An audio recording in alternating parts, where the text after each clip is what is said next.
serve you with smaller facilities, but it doesn't always make sense for us to run right out and take the 150 kVA transformer and put a 75 in. At some point, if we needed that, because you've been paying for a certain kind of service. I mean, you almost think about if you've ever gone to a rental car agency and you have a car on reserve and they don't have, you got a full size and all they have is a subcompact. Well, they say, okay, well, we'll give you the subcompact deal, but when, we're only going to charge you for that. But if, when the other comes available, if we want that car back, you have to give us the car back. So all we're saying in that is that you acknowledge if at some point in the future, Empire needs that transformer, someone, let's say, is going to build a bigger building, instead of us going and buying one, it's more cost effective for the co-op to come, remove your 150 and put a 75 in place. And it's not, we don't roll up on a Monday morning and just do it. It's something we would schedule adjusting so it works with everybody. So that will be worked out and done ahead of time. And so that's what we're looking at is because your demand is lowered, and really it's your connected load is lower. You don't have to have the size of facilities that were originally there because of changes that were made. And so you have the option to change that. I think Shaq probably also shared, I put together a spreadsheet that just did a comparison over the last 12 months between the rate schedules. And so what the county paid was, and if you actually take your bills and you add this up, it's not going to quite add up, because in September, Empire had our rate change with the rate structure change. We also implemented a 2% rate decrease for wholesale power costs from Tri-State. So this is actually a little bit less than you paid, because I did it as on a forward-looking thing, because these are the rates that are in effect now. But what this does is it gives you a cost comparison, similar energy usage on the two rates. So on large power, it's the $18,489.46. On general service three-phase, it's $18,670. This number of dollars, that's such a small percentage, it doesn't make much difference. The difference comes in because now we can look at the solar part. Before, and it's not, you can go solar with a large power account.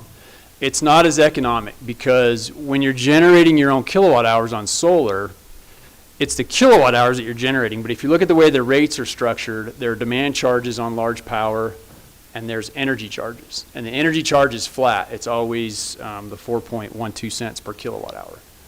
General service three-phase, now that we have the new rate structure, also has a demand charge, and it has on and off peak kilowatt hour charges. So what it allows you to do is, there's the grid access charge for general service three-phase is less than large power, because generally we're talking about smaller facilities we're recovering cost for. So you'd save money there, $51.87 a month for general service three-phase, $231.15 a month for large power. So really the difference in the rate change is looking at the economics. And that's to say, if you go to general service three-phase, you're going to supply all of your own kilowatt hours, but you're still going to have the grid access charge and the demand charge that you're going to pay for. The difference there, again, it is a savings, because large power has the distribution demand charge, which is how Empire recovers our cost to operate and maintain our distribution system. And then there's transmission and generation demand charges, which is what we pay Tri-State for wholesale power. Okay, general service three-phase, structured kind of the same way. There's a distribution demand charge, it's less, it's $8 on general service three-phase, it's $10.25 on large power. Because again, not as big of facilities, we don't have to recover as much revenue. The demand charges we would pay Tri-State actually are recovered in the on-peak kilowatt hour charge. So the difference when you look at solar, you're still going to have the $51.87 grid access charge. You'll have $8 per kW demand charge, right? But the energy charges, if you're generating all your own kilowatt hours, then you offset that. So if you were to look at this spreadsheet, the charges you would have, if you look at December of 2021, $51.87 for grid access charge. The demand charge is, where's the demand charge? $290.56, right? But you're going to generate all of your own kilowatt hours. So we're saving the basically 4 cents per kilowatt that we generate, correct? For off-peak, but any on-peak you offset, it's 15.3 cents. So on peak, what are those hours? for Noon to 10 p.m. Monday through Saturday is on peak. So- Noon to 10 p.m.? Yes, sir. So it's the peak time is the same for all of our rates, and we did that for simplicity's sake, and also it's how Empire is recovering demand charges we have to pay to Tri-State, and that's Tri-State's peak charges. There are 6 holidays that are accepted, so if Christmas falls on a Wednesday, that Wednesday is all off peak. So on peak on general service 3-phase, it's 15.3 cents from 12 noon until 10 p.m. Monday through Saturday. So if you were to think about an event that you have that maybe runs Friday, Saturday, Sunday, any power you use, any power up until noon is off peak, which is 4.339 cents. So most, half your event is going to be peak, half is going to be off for Friday, Saturday. All day Sunday is off peak. But if you're generating those kilowatt hours, you're offsetting those, right? So if your solar panels, and the way the system is designed is you can have a system that will generate 120% of your last 12 months usage. Mm-hmm. So that if you're using power when you're not generating enough, if you save that up, we give you those kilowatt hours back and you don't pay for that. But you still have essentially the demand charges, which is how Empire in that rate's recovering our operation and maintenance. Correct. So how many years does it take to recover that? And or is it just in perpetuity? You're going to try to recover that every day? the demand charge? No. The demand charge, I understand what it's to keep your facilities running. Right, it's supposed to operate and maintain, right. Yeah, I understand that, but at some point in time, isn't there, it's been operational now for 45 years? It has, but so just to get a little deeper into rate making, what that $8 demand charge is recovering is our operation and maintenance of it, right? Okay. There's not a ton of operating, right? It covers operation personnel and stuff like that. Maintenance part means when that transformer was put in, Empire required the county to pay for that, right? Mm-hmm. But it says in our rules and regulations and in our facilities extension policy that the member pays for it, and sometimes we give allowances, like for residences, we'll give a $2,500 allowance. But you're paying to put all those facilities in. Right. The specific ones to feed your facility, right? Okay. There's not a ton of operating. Whoops. So. Deja vu all over again. So the original cost for you to put that in, not all of the lines, right? So all the operating and maintaining of the lines, but then also the operation and maintenance of your transformer and that conductor and that meter. When it reaches the end of its service life and that transformer dies, it belongs to Empire, and so Empire replaces it. So you buy the original equipment as the member, right? And so when it reaches the end of its useful life or it dies an early death or whatever happens to it, Empire doesn't come and say, okay, well, it's not like you take your car into the mechanic and you say, well, your transmission's shot, you got to buy a new transmission. We come out and say, oh, your transformer's shot, and we replace it, right? Right. You're Same just thing doing with, it a and little that's bit what every that time $8 recovers. Paying it forward. Yeah, we're paying it in advance. Yeah, I get it. I understand. Right, and so there's never going to be a time where you won't have a grid access charge or a distribution demand. So really, this savings is just the per kilowatt hour that we're paying. It's basically a pass. Yes, yes, because so the 4 cents on non-peak hours and the 15 cents on Peak hour. peak or on-demand peak charges is what you call them, right? yes. So you would have to do, and I'm sure whoever you're choosing to do the solar install is going to sit down with you, and you can share this with them. I can work with them. If you're still going to use Shaw Solar, they're familiar with our rates. They're going to do an economic analysis that's going to show what the system costs, what your projected energy savings are, and that gives you your payback time. And since those systems last 25, maybe even 30 years, the way this rate is structured now versus what it was before, you might have had an 8 or 9 year payback with tax incentives, which they can help you monetize because you're a nonprofit and you guys have done that, so you understand how that financing works. Instead of being 8 or 9 years, it might be 10 or 11 years, right? So it changes that payback, and I tell all the solar people I work with, it doesn't make solar bad. It extends the payback a little bit. But really what's happening is with this rate structure, Empire is in a more fair way recovering our cost to operate. And so there's still some subsidization that goes on. It's not as much as it was. So, you know, the kicker before was, so when you're offsetting now, you're offsetting economically more. It's a lower grid access charge. It's a lower demand charge. And you're offsetting higher cost kilowatt hours. Because on the large power rate, instead of averaging the demand charges in that Empire pays to Tri-State, we bill large power members that directly. Those costs, that's why it's a difference between the 4.339 and the 15.3 in the general service three-phase.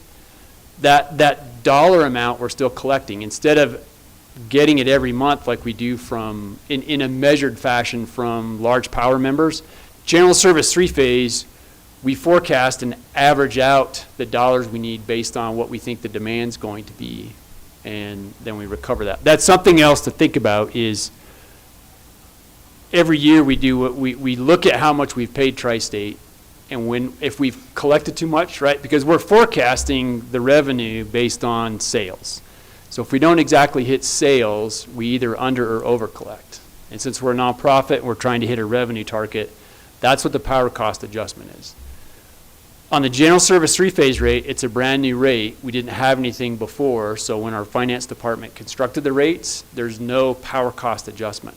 But now that we've gone through a year, there may be a power cost adjustment on the general service three-phase because of what we're paying Tri-State isn't a direct pass-through like it is on large power. We're actually measuring what your Tri-State peak period demand is and charging you the exact dollar amount that Empire pays Tri-State. On general service three-phase, same with general service single-phase in the residential accounts, we're averaging that out. And so we're trying to collect the right amount, but we never do because of weather and other factors change. So we're always a little ahead or a little behind, and we true that up every year through the power cost adjustment. So in your economics, when you're looking at that, that may change a little bit. You can have a negative power cost adjustment. If we forecast we're going to pay Tri-State, you know, $20 million for general service three-phase, and we pay them $19.5, then that $500,000 turns into a negative PCA. So is that, I mean, am I hitting all the points you're looking at? No, I think for me, I mean, I'm sure you probably understand this better than I do. I had to hear it 2 or 3 times to get it. I think we've heard it two or three times already.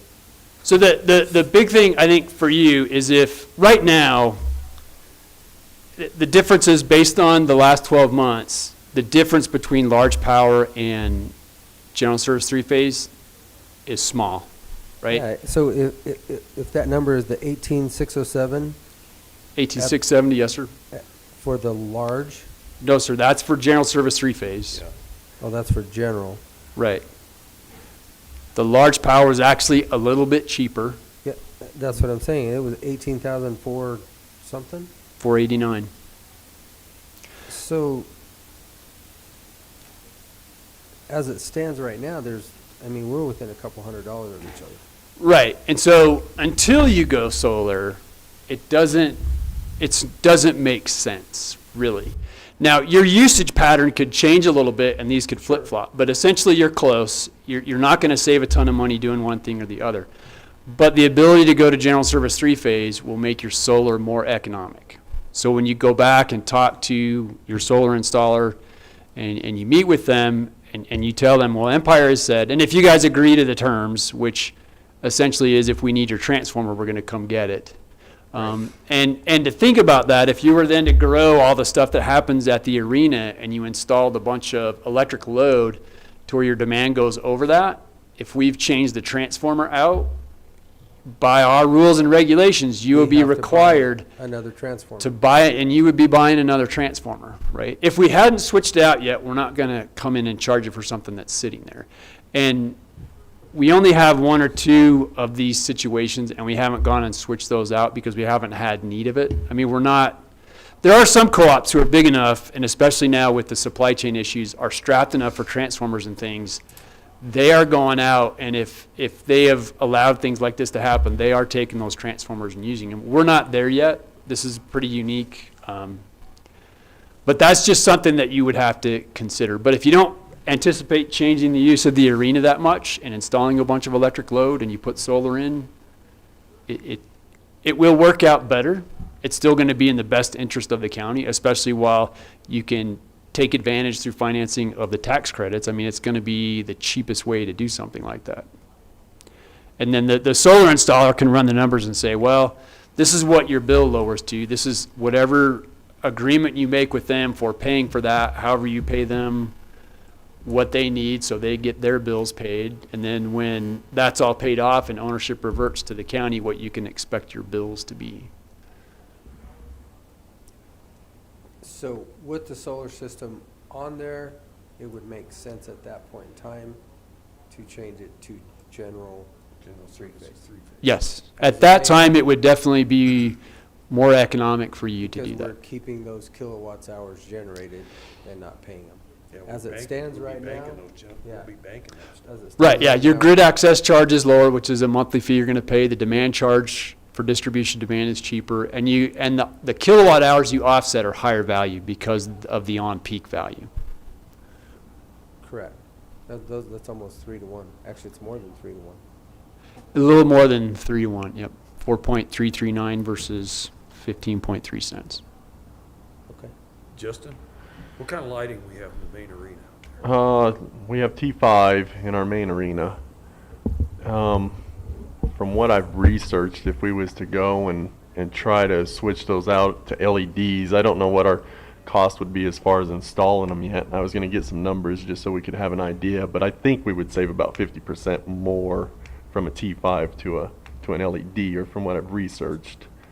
I don't know if that is.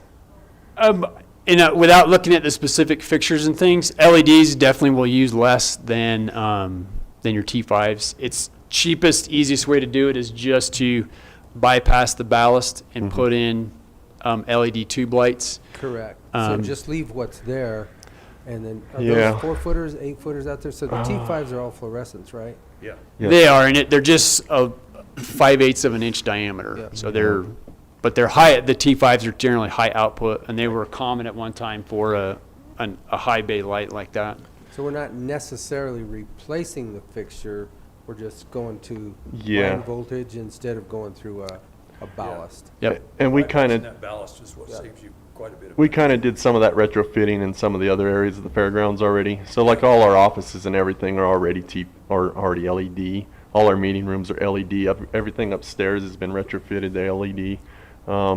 The arena is the T5, which used to be like the gas charged ones, and then they put T5s. And I don't know the reasoning for that, but maybe it was because it was a more cost effective solution. I don't know. It is going from an HID, the big older style lights, to a T5 saved money. You had to change the whole fixture out. Yeah, but I guess if we continue to go down that and do our T5s down the LEDs, maybe we knock some more off of this KVA each month. And you generally would, and it's a pretty easy calculation. And the thing to think about demand is that it's figured out by average power use over 15 minutes. So even turning the lights on for 15 minutes in a month, you've set your demand, right? And so it's really the energy savings that you're going to get. All of that too, that the energy savings that you've done, the fewer kilowatt hours you're using, the smaller solar system you need to cover that, so the lower cost for that as well. So it generally it's better. I recommend members, if you can be as efficient as possible and then put your system in, you're saving both sides, right? Because you don't need as big a system to generate as many kilowatt hours. If you're not using them.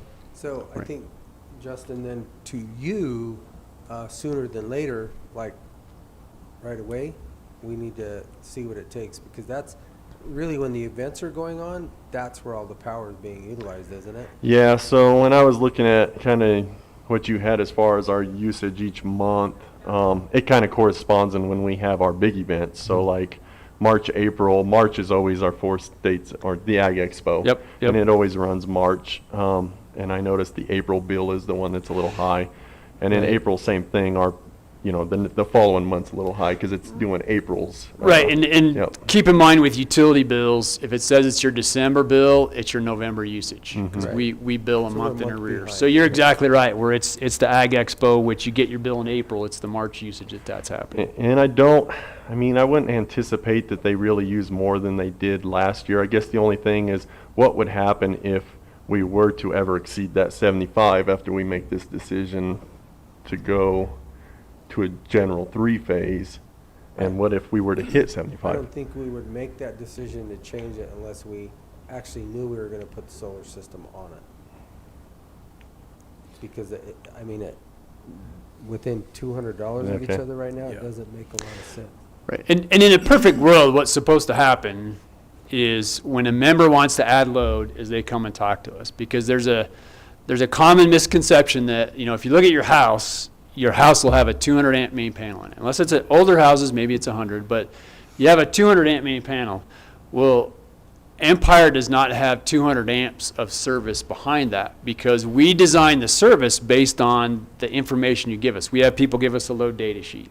And that was how the arena was built. That when that was planned out, the engineer, the mechanical engineer got together with the electrical engineer, and they said, here's the lighting and the HVAC, here's what we're doing. And they come up with an electric load sheet, and it has calculated or connected load. And our staker, the engineering technician, gets it and he says, well, if you want three-phase power and this is connected load, this is the size service Empire is going to give you. Later, if you come and do that, so your house might be fine with sharing a 10 kVA transformer with 3 homes, but then you start adding heat pumps and things like that. And so, and I would just say, as a general reminder for the county, whenever you're going to add, and it's significant load, right? You're going to plug in a fan or something. We don't need that. But if, things that use heat, especially big motors, you need to talk to Empire because it's better for you to come to us and say, well, this is what I want to do. And we say, okay, well, you're not going to have enough power with the transformer setup. Then you need to expand that. And it's not that if you run 78 kVA through a 75 kVA transformer, they burn up and explode. There are definite safety factors. You can overrun them some. We work with members on that. But if you're consistently overrunning it, heat kills electric devices. And so overrunning a transformer on a constant basis, instead of having a 25-year service life that it was designed for, it dies in 18 years. Well, then we go replace it, right? Because it's ours, and that's our contract with the member. But then we didn't get that other 7 years, so it shows up as additional cost, which gets spread out over the members, right? And so that's what we try to do, is make sure that people follow the rules, because that's what the costs and the rates are based on, to try to keep it as fair as possible. But there's also, you don't run around and find everything. But I would imagine, like Commissioner Candelaria said, unless you're going to really, unless you want to open a restaurant in there or something like that, right? Or put in a bunch of French fry cookers, something that's going to be serious. And even then, really, the electrician you hire to do that, they should all know to go look outside at the box and go, oh, well, if I'm putting all this on there, they don't always, but they should. And that's, hopefully how we find that out. But it's something that we would work with you. And like I said, if we're not going to run right out as soon as you sign that letter and yank the transformer out and put another one in, because really you're paying for a certain level of service, that's what we should provide. And if we happen to need that, we want to have the ability to do that. Okay. Justin, has there ever been an energy audit out there? Not that I'm aware of. There's the guy to talk to right there. And Levi's really, Or Levi? Levi, and I'll help Levi do that. But I've the gentlemen that have managed the arena and that over, because I've been in Empire over 5 years, I've worked with them a fair amount. And if you do the lights in the arena, I don't know if you've done all the track lights. We've not the racetrack, no. So in the arena, because they redid the kitchen, they've got all energy efficient fridges and everything in there. They've done all the lights upstairs. I mean, they took all those T12s and stuff out. The last thing really is the lights. I mean, you've got a big air handler fan, but I'm telling you to put when the motor dies, put an energy efficient one on it, but it won't ever pay for itself. It's fractional savings. But the arena itself, because the outside lights are all LEDs, everything I think except for the T5s are LEDs. So for the most part, what you've done there, the other thing, the racetrack, maybe some of the other outbuildings, but I know we did a bunch of other at the rodeo stadium. A bunch of those lights got changed out. The whole outdoor arena's been switched over as well. Yep. Okay. So for the power use you have out there, once you do these, there's not, unless they come up with a better technology than LEDs, there's really not going to be a whole lot for the county to do out change. there. So I guess leading to where Commissioner Lindsay was going was, let's go ahead and, let's get a cost for changing those out. Okay. And see what it'll cost, because there are quite a few that light that arena. I think that's probably a pretty good Yeah, savings. there's a lot of them. Yep. It will be, and I know I've been out there a bunch. Whenever anybody's using it, if they're, people that get their card to ride horses in the winter or any event, I mean, they turn all those lights on. And so, Yep. And then that's on demand peak charges, Yeah. because it's from noon to 10 yeah, p.m. yeah, unless you're past And we're 10 paying p.m., yep. Especially, you think about winter riding and things like that in your events. And there are, I can get you Levi's number, but he can work with you. There are LED rebates still, so it can help offset some of the cost to install. So let's get on that, Justin, right away. I think that's Okay. our first point of action. And then as far as making a decision today, obviously we're not gonna make a decision to change anything, because there's no dollar difference at this point, unless we are successful with the grant for the solar, and then we can discuss it at that point in time. Okay. Yep. Obviously, to save everybody money and less energy use, consumption, it makes sense to finish off the arena if that's all we lack. And then Yep. get with Levi and go ahead and do an audit. Yeah, Okay. The only other things I can think of that using a lot of energy out there is those two coolers back there in the back. Yeah, but see, those are still on a different Right. power service than Those are on the Yeah, little and what- building to the back. exactly. That's the outbuilding that's on the south side? Yes. Well, yeah. Yep. Yeah, and those will, are those used to store the commodities? Yes. Correct. Yeah, I mean, the refrigeration, in the summer, it's gonna cost, but it's hard a lot of times if it's a good running unit, the energy that you save, it's hard to pay for it. LEDs is one of the things, the energy savings are so great, it's okay to take out a perfectly good thing and put in a new one. But if you ever, if the compressor dies and those kind of things, definitely look at that. And doing the maintenance, keeping the condenser clean, cleaning the filters every year, making sure the Freon and all that it's all running as good as it can, that all helps. Yeah, those condensers are really important to keep clean. And we do that all the time? That is on maintenance. That is not on me. Okay, well, would you check and Yep, find out I for will. sure to make sure that we Yeah. are Yep. keeping up properly with that? I'll get with Dustin on that and make sure everything's, but they're the ones that do service those, so. Okay. All right. Okay. Thanks again, Andy.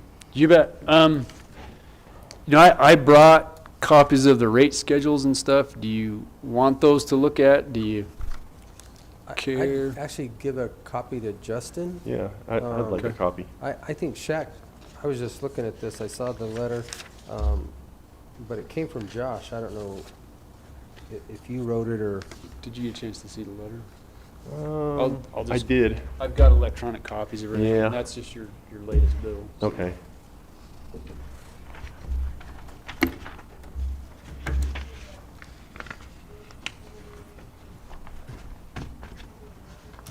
All right. appreciate well, it. Thank you. You bet. Whenever you have questions and stuff, give me a call, give Levi a call. We're happy to come help. Thank you I much. think it clears things up, I think we kind of have a path going forward now, and really that's on us, is to get those changed out right away, and I think we've done a good job of getting what we have already succeeded in getting done, but we just need to finish it. We need to go 100%, not 75.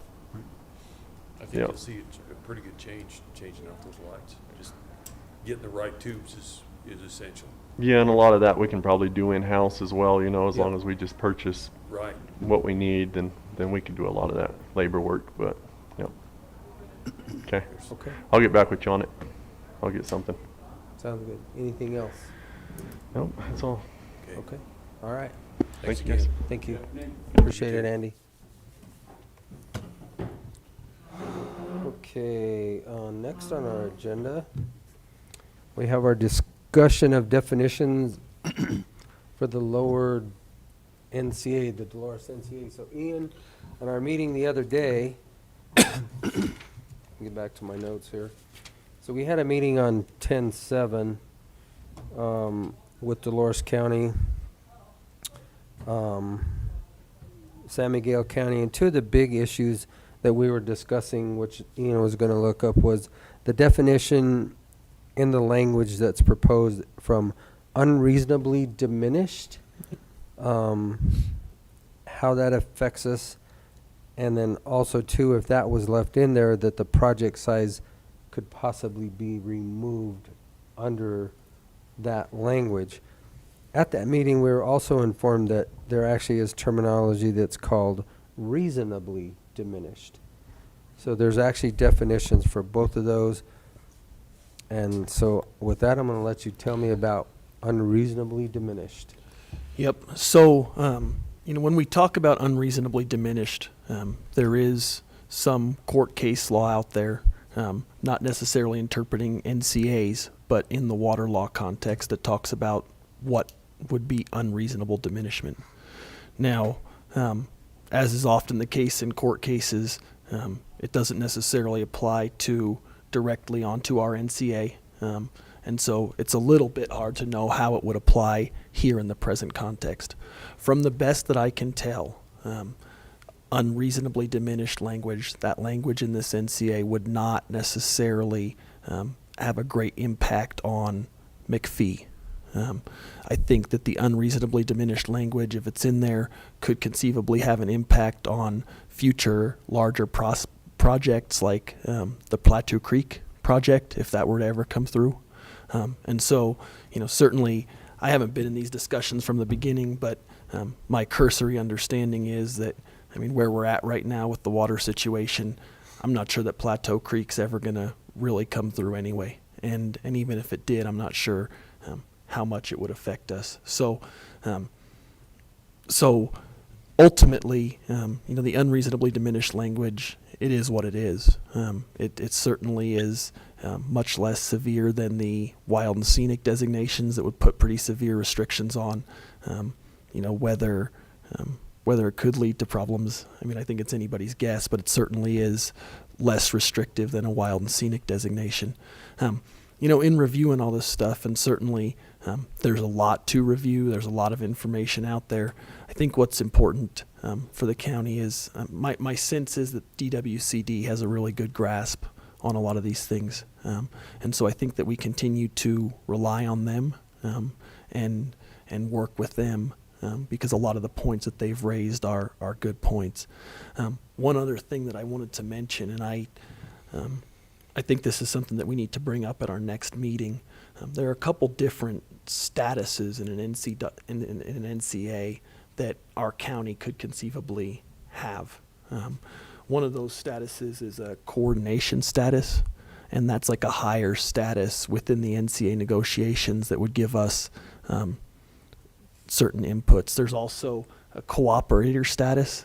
That's a status that's really akin to the general public and how they might participate in the process. And so, I don't know where Dolores County and San Miguel County are positioned in terms of their status, but certainly I think getting that higher status, or at least attempting to, would be a good idea for our county. Other than that, these are complicated issues. The legislation's very complicated.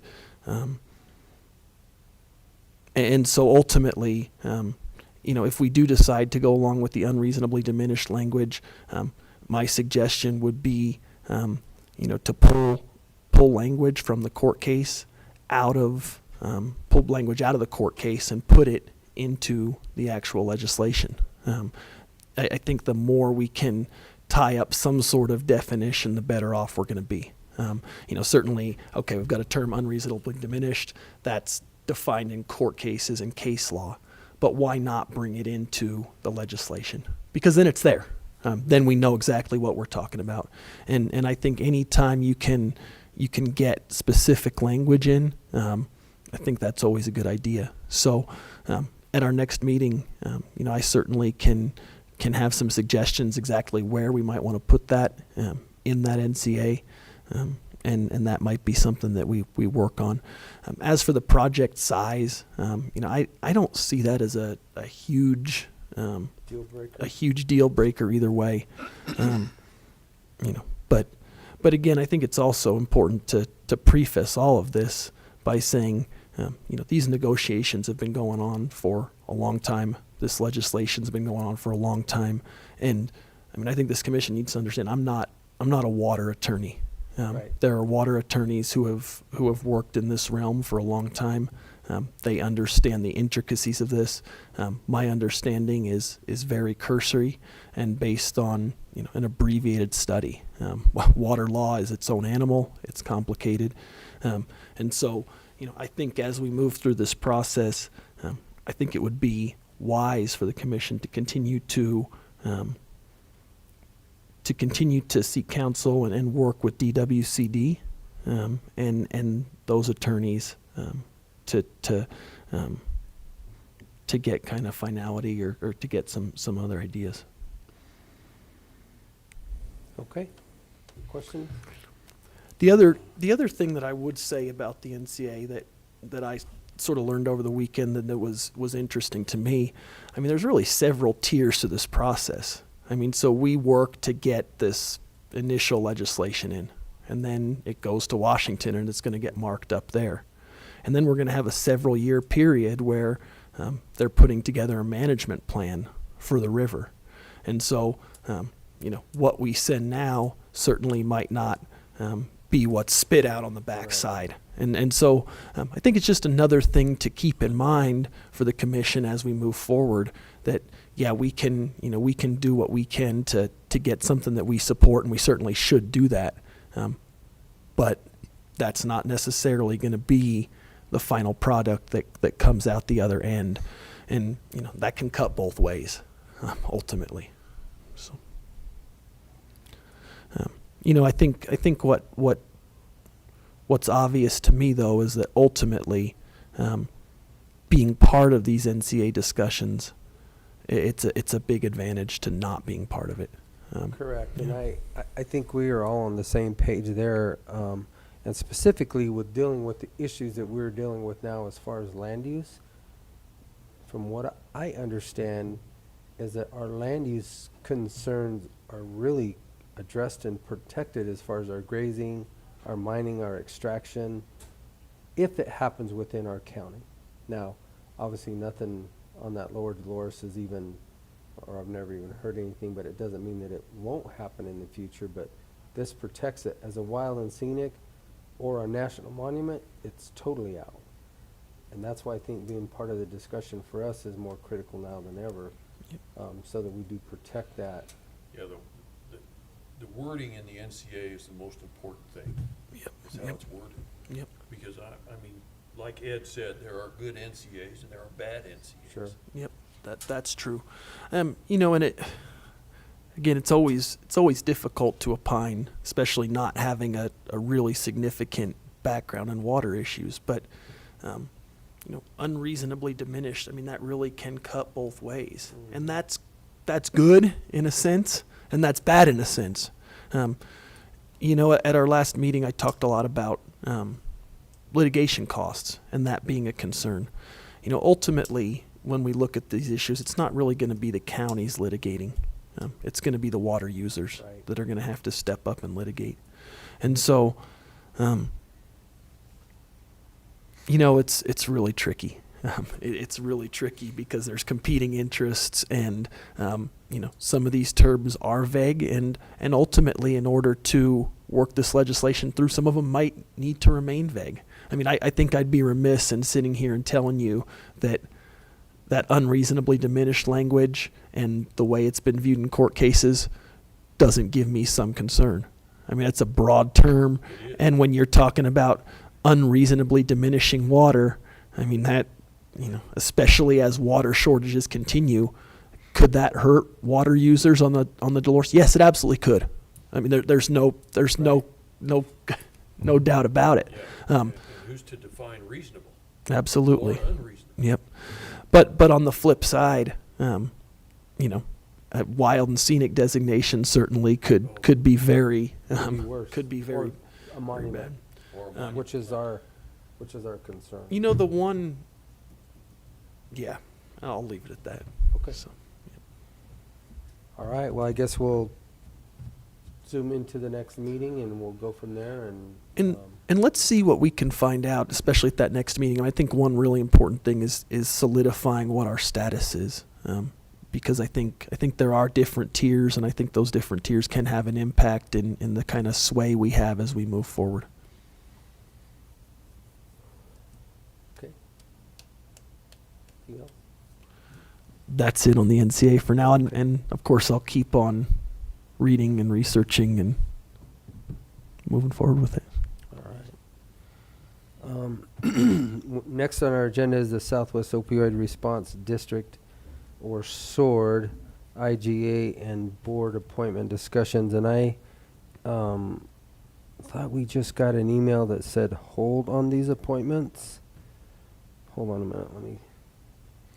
We did. Commissioner Candelaria, we got an email to hold on signing the IGA because coming down from the Attorney General's office, there's now some debate as to whether or not district attorneys who represent more than one county can or how they participate. So they're rewording some of that. But I do think that we should probably begin looking at who's going to be appointed from the county. The county is going to get at least 3 appointments.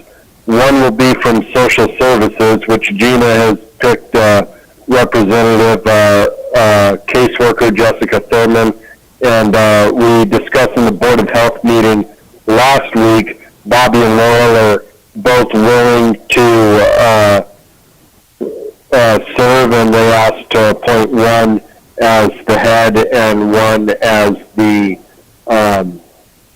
alternate, and I don't think it'll matter which way you do that. And then it does specifically call out at this point that we need to appoint a representative from the county, and that person may be, but does not have to be, a county commissioner. And so I wanted to begin formulating an idea of who the commissioners think they want to appoint from the county, if one of the commissioners want to add that to their agenda, or if you feel someone else on staff should be taking care of that responsibility.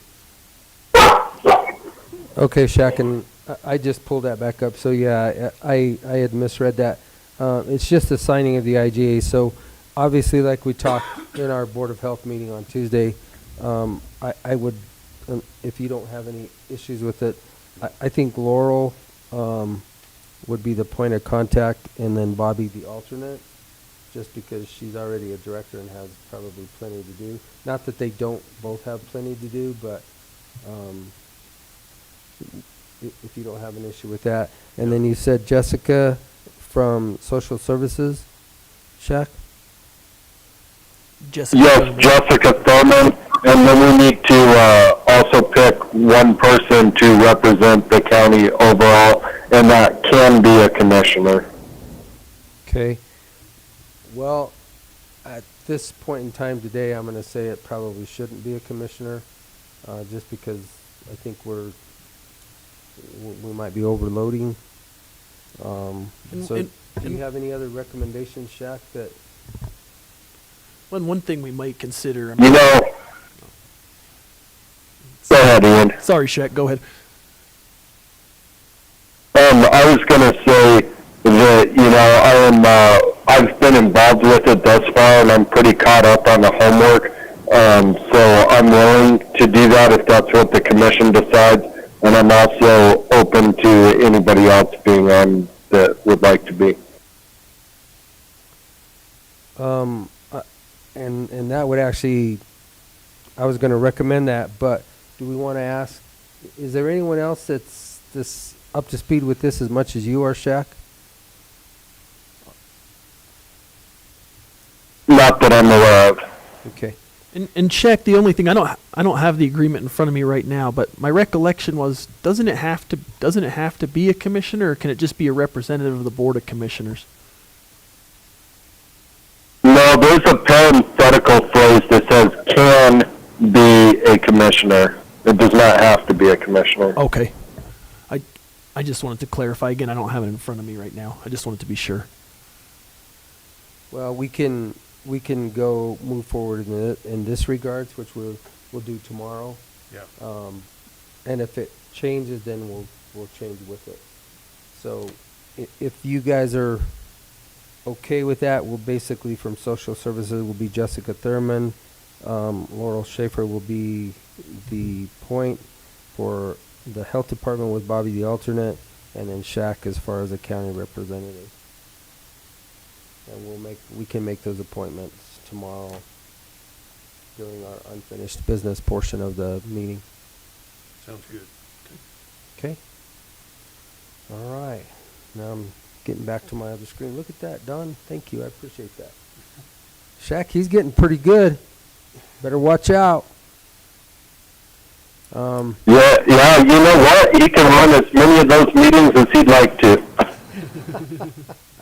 Seen tomorrow's meeting yet. All right. That's really all that we have on our work session today.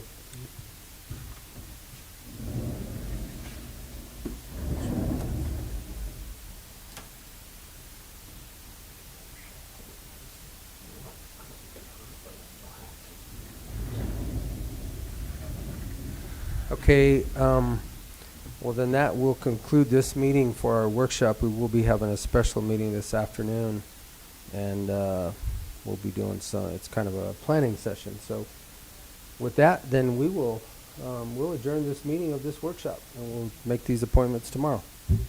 Anything Sounds else, good. Commissioner? Sounds good. Okay, we are adjourned. Thank you all.